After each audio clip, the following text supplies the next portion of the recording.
It's my pleasure now to introduce Rufus Pollock. He's the founder of Open Knowledge Network International 2004, and for those people who are working with open data, he also did some secant stuff. He also created the open definition and was writing 2008 study on the economics of public sector information. So that's almost exactly 10 years ago.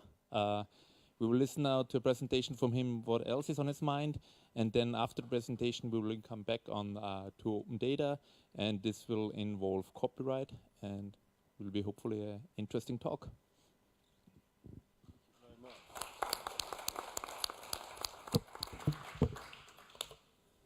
So first of all, I don't know, are the slides functioning? I don't know. I was very tardy in providing them, so I don't know if I have them, or where the clicker is if I do have them. Does anyone know the answer to that? Huh? Aha, here's a clicker. That looks positive. Is that Pencho, do you know? I would like, if they do come up, they have a technical problem. Okay, no problem. Okay, these things do happen. If they start up somewhere during it, that's really great. So if you do get them, go for it. Okay. I don't mind them flashing up at some point during the talk. Okay. It's a little bit tough on the start because it kind of depended on the slide for the visual question I was going to set to you guys. How long, are they just permanently disrupted up there, or? Well, we could just talk. So I got a question. I'm going to start as a little bit of interaction, so it might mean that I go a little bit longer before I kind of get into it. But I shouldn't talk. I also shouldn't walk around too much, should I? I'm terrible on that. It's bad. I walk away from this microphone and all the recording my way. So first of all, a huge thank you. You know, you've come to everyone who's here this evening. It's been a beautiful day in Berlin today. You're here inside. A huge thank you to the Konrad Adenauer Stiftung for hosting this event. And putting it on in this beautiful, beautiful venue. I don't think any political. Well, I don't know. Maybe there is some think tank in the UK that has this nice, but this is a beautiful venue. And a huge thank you to Pencho and all of your colleagues at the Konrad Adenauer Stiftung for putting this on. I've put together events, so I always know there's a huge amount of labour and effort that goes into these things. So a really big thank you to you and colleagues for putting this on. But I really want to thank the people here for your time and attention, because we're talking about one of the most interesting, important things I think in all of politics, in all of kind of economic or social questions right now. I think it's very rare that you get to both be, if you like, at a time of incredible evolution, but to be aware of it. To be in the maelstrom, if you like, of the Industrial Revolution was often to be caught up in it. It was difficult to decipher. Whereas I think what's incredible is we can have an understanding of what's going on for ourselves. And that's the subject. One of the reasons I'm here today is to talk about a book I've recently published, The Open Revolution. And I want to start, therefore, with a bit of interaction, in the hope also that the slides might magically start. They may not, and in that case, it won't happen at all. That's okay. Okay. So what I want to ask, though, is what is different? If you think for a moment, I'd like to ask the audience, what's different about the information age? What's different about the digital economy? And I'd just like to hear from people in the audience, just shout out, what's different about this digital age? Speed. Yes. Pardon? Transparency, yeah. Mobility. Wealth of information. A wealth of information, yeah. So, wars? Welfare. Warfare. Okay, warfare. Okay, because that's different about this information age? Okay, I got it. Maybe, no, I don't know. So, okay, that's different. What's different or new or different about it? What else? So warfare? Electronic warfare? Business models. And by the way, I'm not asking what has been affected by the digital world, but what's different in a digital world, in a digital economy? Yup. Anyone else? Privacy. But privacy's always existed, right? So you've got to be careful. I'm not asking what areas are affected by the digital world or the digital economy, because that could just be everything. Everything's changing. What's different? I mean, privacy, what's different about privacy? I mean, people had privacy issues in the 1790s. Famous cases about whether whether you're allowed to, famously in England, debates about whether people overheard in a coffee house having a discussion. Was that a private space or was it a public space? Because if it was a public space, they could be prosecuted for sedition. But if it was a private space, they couldn't. But so what's different about privacy, whoever was saying that? What do they think is different about it?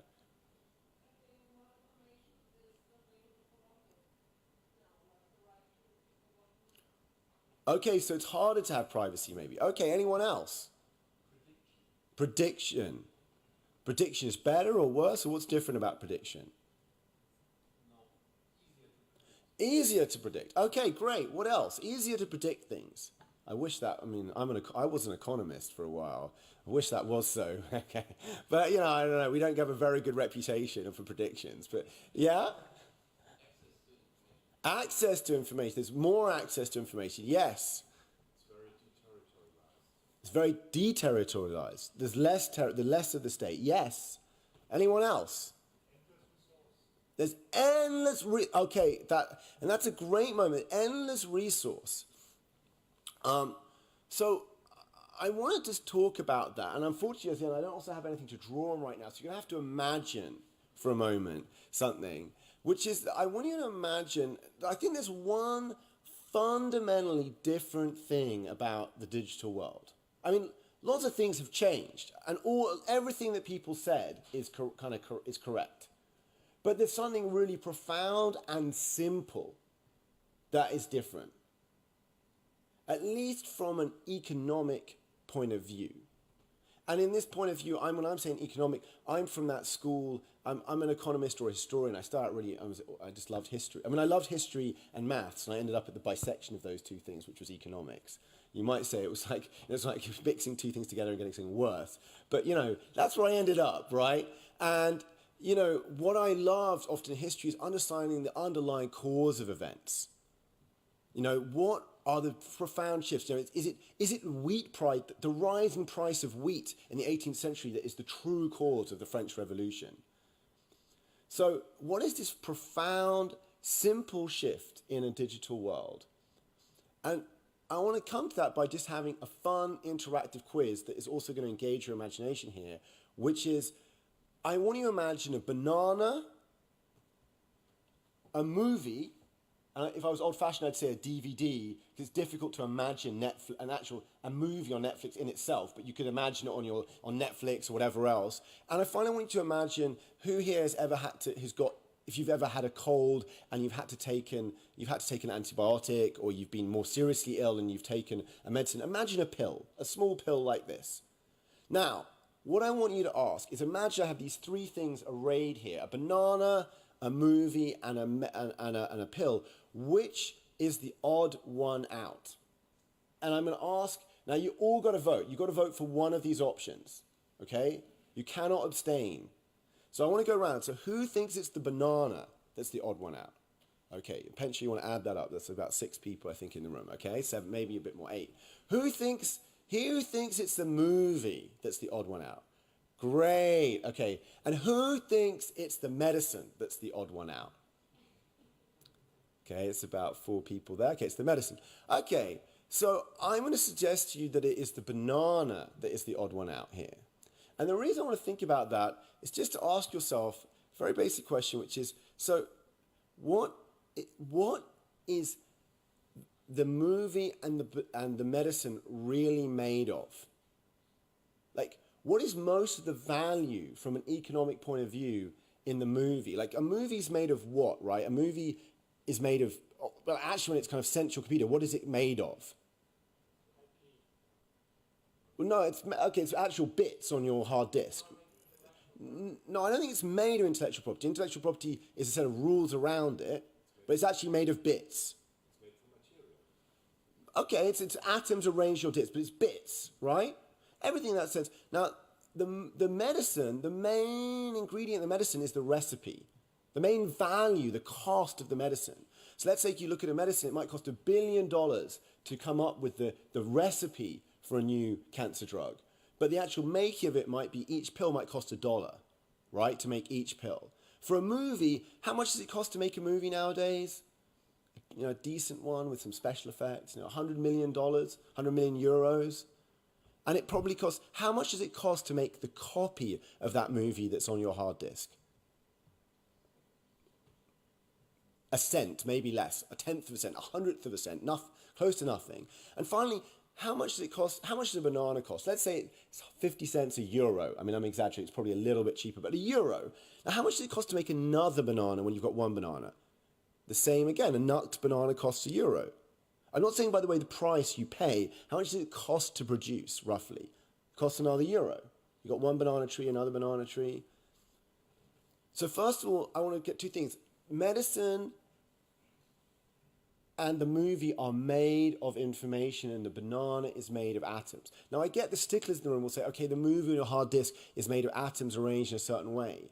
But it's not really, it's bits. In its ethereal nature, it's information.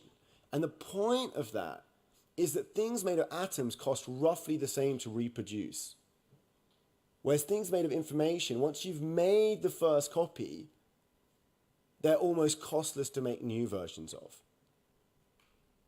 Now, to be strict, just for the sticklers in the room, everything in the world is some mixture of information and atoms in a certain way, right? This lectern here has a design. There's some design and information that went into building this lectern, but it's mostly atoms. The medicine is some atoms. There's actually some chemical, there's actually some, molecules that make up that medicine. But the great bulk of its value and its cost of creating is in the information. So you have the spectrum. And the point of what's going on in a digital world and in an information economy is that more and more of the stuff we make and that is valuable is made of bits, is made of information, and less of it is the atoms. My mother's even a farmer, right? The oldest profession known to man, and yet more and more of the value and even what you pay for in farming is the genetically modified stuff, or whatever it is. The tractors with their GPS systems. It's more and more, even there is information compared to atoms. Now, I think that's why I said infinite resource or unlimited resource. And that wasn't the first thing that came to your mind. But that is the single profound change, and people don't get it. Politicians don't get it. MPs don't get that. If you ask them, you go up to them, what's different about the digital world, the most important single fundamental thing, they will not say costless copying. Or if they're economists, they won't say non-rivalry. That's the fancy word for it in economics. But they will not say costless copying. And you can see how ingrained this error in thinking is that outside it says data is like water. It's a great installation, but it basically is this fundamental misconception that bits are like bread. Data is like water. No, water is scarce. There are places with water shortages in the world. You cannot have an information shortage. You can create artificial scarcity by limiting the ability to make copies. And you may not, maybe you will never create the thing in the first place. It costs money to make the first copy of information. And that is a fundamental problem. How do we pay for the first copy? But once we have the recipe for a drug, once we have the first copy of Harry Potter, we have enough for the whole planet. That is the greatest shift in the nature of an economy and the nature of production in human history. And it changes everything. Now, today, so it means also just every time, as one saying here, every time someone says something to you like, data's the new oil, or data is the new water, or data is the new gold, you've got to stop them and say no. Because it's this misconception. Humans grew up in a world of atoms. It's ingrained into us. Who here had a brother or sister?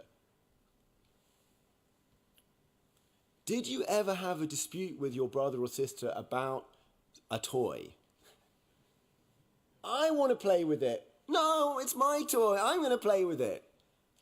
Our basic experience of humanity as a human, as growing up, is of this scarcity. Like, more, if you have it, I don't have it. It's just ingrained in us. And therefore it's ingrained in the default thinking of politicians, of policymakers, of business people, and so on. Of scarcity and of rivalry. Now, I want to talk about the big consequence of this erroneous thinking today. The profound consequences of that in an area you might not expect. And that is, I want to talk about the hidden cause of growing inequality. And I want to start with a story. It's the story of a real man, a man with the unlikely name of Mr. Frisbee. Mr. Frisbee was born in 1963 in Florida. When he was 15 years old, he left school and he went to work in an agricultural machinery business just south of Tampa. And he worked there for the next 30 years. And then one day, he took the savings he'd made and he started his own business, which was a scrapyard and metalworking workshop. And it was called American Dream Welding and Fabrication. And it's such a perfect name if you think about it. Because he himself is symbolizing that. Because his world, his version of the American dream definitely needs welding. Because in his lifetime, his version of the American dream is breaking apart. The world he grew up in, the jobs he grew up in, the blue-collar industrial sector is collapsing and disappearing. When the recession comes in 2009, he is really struggling. He goes from 6 employees to just 2, him and his stepson. His partner who works at a daycare center gets fired. And he starts to get angry. He starts to resent other people's success. Why are they doing okay? Because his world is not working. And then we come to 2016. He's angry, he's dispossessed. The government are making him put up some stupid fence around his business that's costing him $100,000. And he's still struggling. And he is someone who is going to vote for Donald Trump. He's going to go at least for someone who is giving him some kind of answer, however true or not that answer is. And I think I want to look at is that he epitomizes the growing inequality of the United States. He may be one man, but he represents millions. The bottom 60% of Americans, that's 180 million people, have barely seen their real income rise since the 1970s. They have roughly the same wages they had 50 years ago. Now, even more dramatically, that same 60% of Americans, that's 180 million people, have seen their real wages actually fall coming into the elections in 2016 since 1999. They're actually poorer than they were in real terms. And that has never happened before in the history of the United States. Meanwhile, the share of the richest people, the top 1%, the top 5%, have risen dramatically. And that's what makes it so tough for Mr. Frisbee. I mean, if everyone were having a hard time, maybe you could understand. But when you watch a few people at the top getting rich and you're struggling, then you get angry. And the thing is, it's no longer just Mr. Frisbee, the blue-collar guy. It's people in the middle classes who are really struggling, who worry about job security, who worry if their job will get outsourced or offshored and whether they will still be needed. And so there's a direct connection between that growing inequality and the political instability we are seeing today. People may focus sometimes on things like immigration that may have little justification, which is just simply visible to them. But behind it is growing insecurity and worry for their future, their family's future. And this isn't just about the US. This growing inequality is happening systematically all over the world right now. So we need to ask ourselves, what's causing this growing inequality? What's behind it, and what can we do about it? Because it is something systematic. Inequality is growing everywhere, and we've been missing the real source of it. But today, we're going to get to discover that hidden source together. And what we will see is that there is a direct connection between the rise of digital technology and this growing inequality. This may sound surprising. After all, digital technology has brought incredible innovation and progress. And it is not digital technology on its own that is causing growing inequality. Rather, it is the combination of digital technology's costless copying with the mistaken and inappropriate use of old rules of exclusive ownership in the form of patents and copyrights that is causing growing inequality and political instability. To understand what's happening, I do want to take a step back and think about what's going on for Mr. Frisbee. We talked about how Mr. Frisbee's lifetime coincides with the decline of traditional US industry. He sees his kinds of job disappear and how he becomes one of the dispossessed. And at the same time, during his lifetime, starting in the 1970s, we see the rise of the modern information economy. For those of you who know your information technology history, Intel is founded in 1968 when Mr. Frisbee is 5 years old. The year he turns 12, Bill Gates will drop out of Harvard to found Microsoft in 1975. The next year, Jobs and Wozniak will start Apple in a garage in Silicon Valley. Now you might sit here and say, there's always been change. I mean, horses got replaced by motor cars. People who had horse businesses went out of business. In a market economy, there's always change. There's always some people who are losing out and some people who are gaining. And you would be absolutely right. I am a free market economist at heart. But there's something different now. Because when Mr. Frisbee's job goes, he's replaced not by somebody else, but by a robot. Now, what's different about that? I mean, after all, there are people who make robots, right? Well, there's something fundamentally different. And to see that, I want you to think of an analogy. Imagine for a moment that the economy is like a running race. Okay? Now, there are different kinds of running race. For example, at my school, we had a running race where everyone who finished in under 2 hours was a winner. It didn't matter where you came. If you finished in under 2 hours, you were a winner. Now, that's what the old economy was like. Think about it. Imagine you were a farmer and you grow apples. Sure, there are some farmers who are better and some who are worse, but everyone who does an okay job growing apples will be able to sell their apples and make a living. Or let's say you work in a car factory and you make cars. Yes, there are some workers who are faster than other workers, but if you do a decent job, you will earn a living. You will earn a wage. And it's also true if you're an owner, if you're a capitalist. Yes, there are other car factory owners, but if you do a decent job, you'll sell your cars. And that is a decent free market system working right there. But then what happened is we've got to shift to an economy that is like a race where there's just one winner. It's all about who comes first. If you win that race, you get all the prize money, all the value, and everyone else, it doesn't matter where you came. Now, why is that like the digital economy? Because in a digital economy, the fundamental central massive change is what? Costless copying. Should we try that one more time? What is the fundamental massive change in an information economy? That's still terrible, guys. What is the fundamental massive change in a digital economy? Costless copying. But that's what you want to take with. That is the fundamental massive change. Now, once I've got one copy of Windows software, I can give a copy to everyone on the planet at the touch of a button.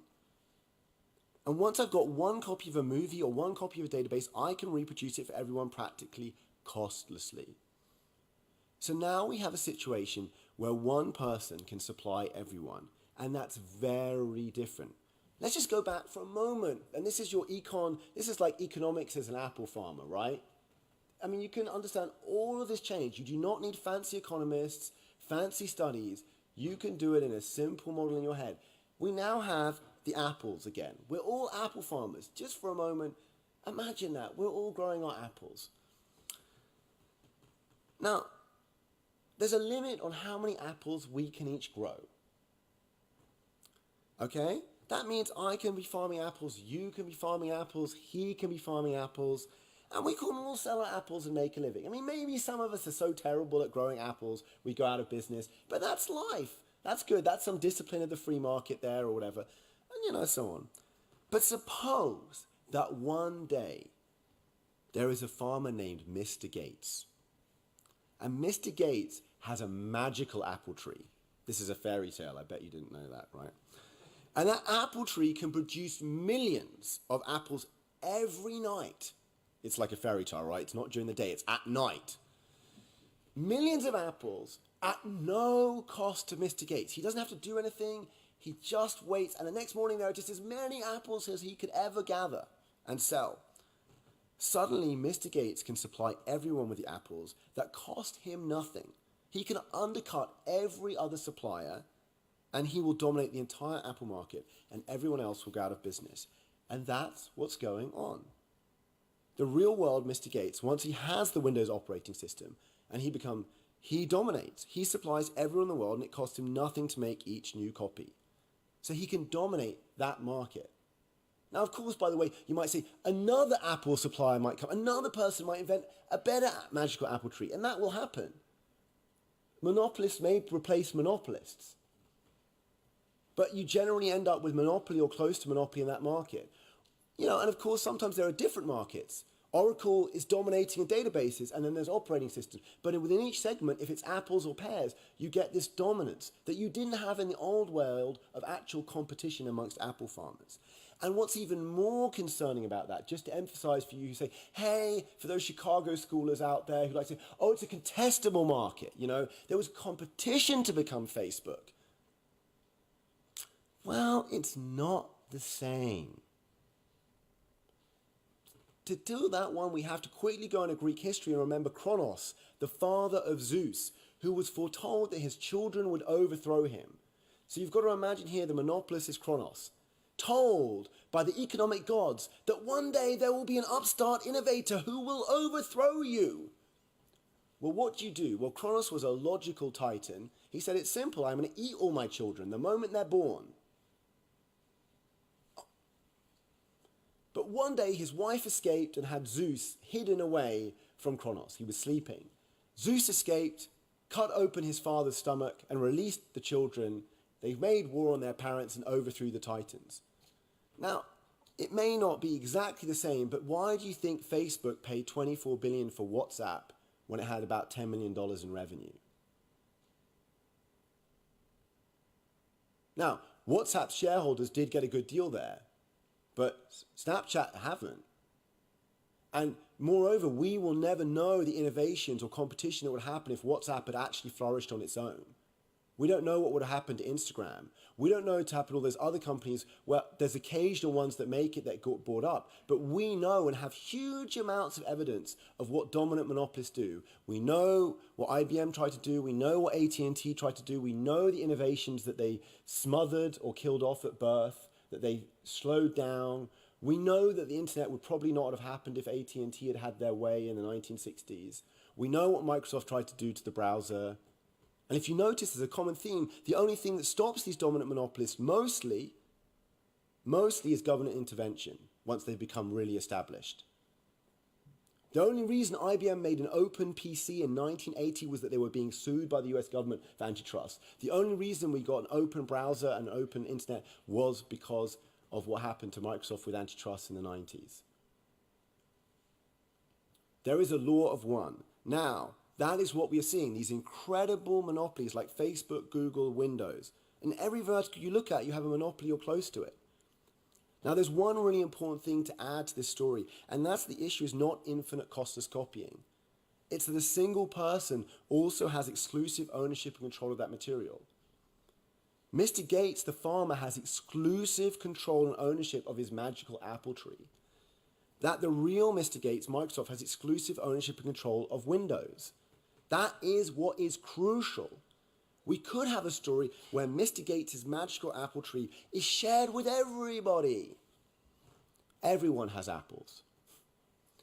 But no, we've created rules that give people exclusive ownership and control. And to go just away from the analogy, we have Facebook, a closed proprietary monopolist that is almost certainly abusing its dominant position in a whole variety of ways that are hard to see because it's about innovation, and a bunch of more obvious ways. And we have the internet. The internet is as complicated as a set of protocols and algorithms as Facebook, but it was open. For some reason, it was made open. It was funded by the government in this case, basically, and other players. And we had an open ecosystem. And guess what? We had the most incredible flowering of innovation we have ever seen. Imagine the internet had been controlled by a single telco. Do you think Facebook would exist like it does today? Amazon, Google, all the incredible children of the internet. They would never have existed. They would have been controlled or owned by the telcos. Now there is a logic to that exclusive ownership. It costs money to create a magical apple tree in real life. It costs money to build Facebook, to make Google's algorithms and so on. But we all know it costs money to make Windows or make a movie. So as a society, we've thought, okay, we've got to have a way that they make their money back.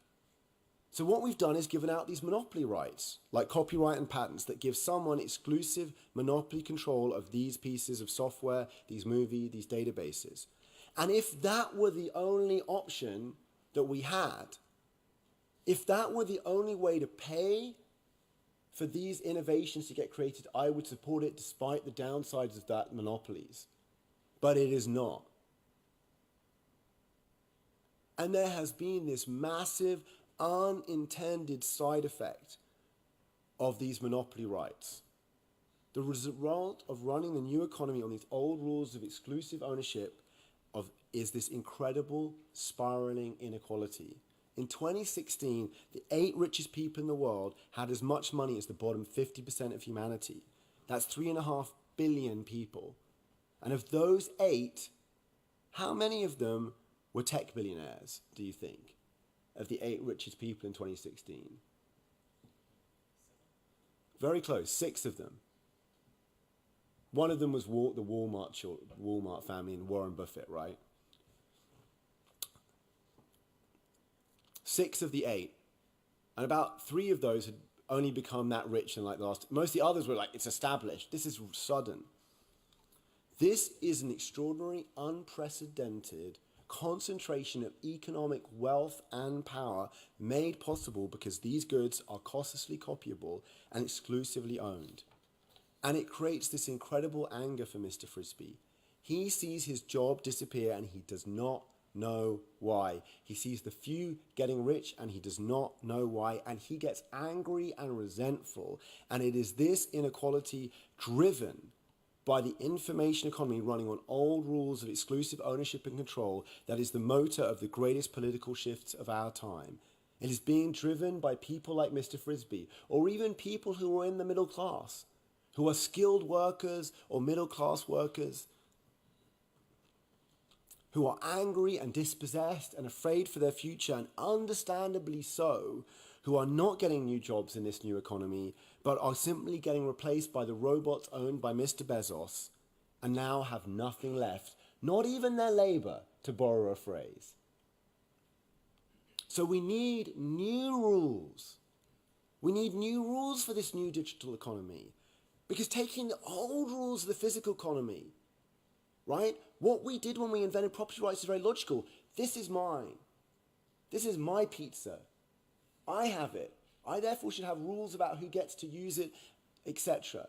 But we took those rules to a new world of costless copying. And it made no sense. It's like thinking that bits are like water or like bread, but they're not. They're abundant. Old property worked, but transplanting this new world as intellectual property, it does not work. And in this new world, intellectual property is intellectual monopoly. So we need to create new rules, and rules that allow for sharing, for costless copying, and for creators to get paid. And I am here to say that better world is possible. We've got stuck in thinking, in our old world thinking, and stuck in thinking that bits are like bread, but they're not that different. And if we are willing to innovate, to create new rules, rules based on openness and remuneration rights, we can restore free enterprise, we can restore free markets, and we can make a world where everyone has a chance and everyone has a choice. Thank you very much.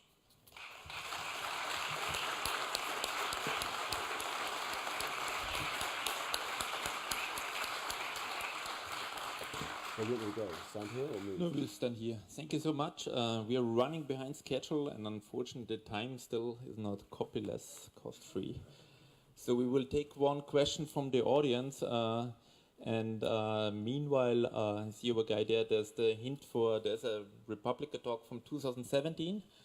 Your book is for free online, Open Revolution. And you can buy it and sign copy right now tonight. If That you want. too. Digital, it's probably lighter. And start with the one question. You might have more than one question, you never know. Yeah, thank you, if I may. You made some wonderful remarks. Thank you very much. But I think you also got some things very wrong. Because, for instance, information, access to information. It's information used to be an elite thing for the elites in former times. And now we have a democratic revolution. Everybody on this world has access to information. And that is a wonderful thing. And the other thing is you can copy movies, you can copy software, but we still need food, we still need clothes, we still need furniture, houses. You can't copy them that easily. So the main reason that your Mr. Frisbee went out of business was the outsourcing of the machinery industry to China and the emerging markets. And this is also, of course, this made him angry, Mr. Frisbee, but it wasn't the digital revolution. Maybe one more question from the person behind. Thank you. I'm not sure that was a question. My question is very short and simple. We need new rules. Which one? Great. Wrap up basically your concept of how Yeah, you get there in like yeah, because I intentionally left you with a question, which maybe would be in your mind. It's like, so great, but what is this new set of rules that I'm talking about? And the problem, right, is that these, just like at the beginning, not everyone just said, this talk just started with everyone going, it's cost us copying. It's hard at the moment. This kind of discussion takes a time, in my experience, for people to really kind of settle in. So I'll try to answer your question briefly and to use an analogy that's really familiar, which is basically Netflix or Spotify. So who hasn't used or know what Spotify or Netflix is in the room? Okay, doesn't know what it is. Doesn't know what it is. Okay. No, people, some places like just really Spotify is not used much. I've gone, Now, they're a really interesting example because, I mean, they're not exactly the model I'm describing, but they're a model where what I describe by remuneration rights rather than monopoly rights. What I want is that innovators and creators are paid and paid well. It costs money to create knowledge goods. There's a big fixed cost to create them often in the first place. Not all of them, but many of them. And so we need a way to pay for that. And I would also like a way that involved paying them in a kind of free market, somewhat free market, at least oriented manner. So the model that I would suggest, you look at Spotify, it's really interesting. We've moved from a model where you pay per track. There's a price that you set for each track and then you buy one, like on iTunes in the old days, €1 a track or $1 or 99 cents, a track. To a model where you pay a fixed fee and then it's unlimited access. Now, in a certain way, Spotify is almost doing the open model for the people who are subscribers. Within Spotify, you kind of have open access to all music. Within Netflix, once you subscribe, you have open free access. Okay? And that's exactly the model we could move to. You basically a subscription fee, openness model, right? And just to make a comment here, part of the book, if you read the book, and it's a bit of a worry, like I love Wikipedia, but basically the book is kind of specifically really about why I'm not interested in the Wikipedia model. I'm not interested in open source that much. Now, I think they're amazing. I run an open source business, but in terms of how we run the information economy, they're kind of irrelevant.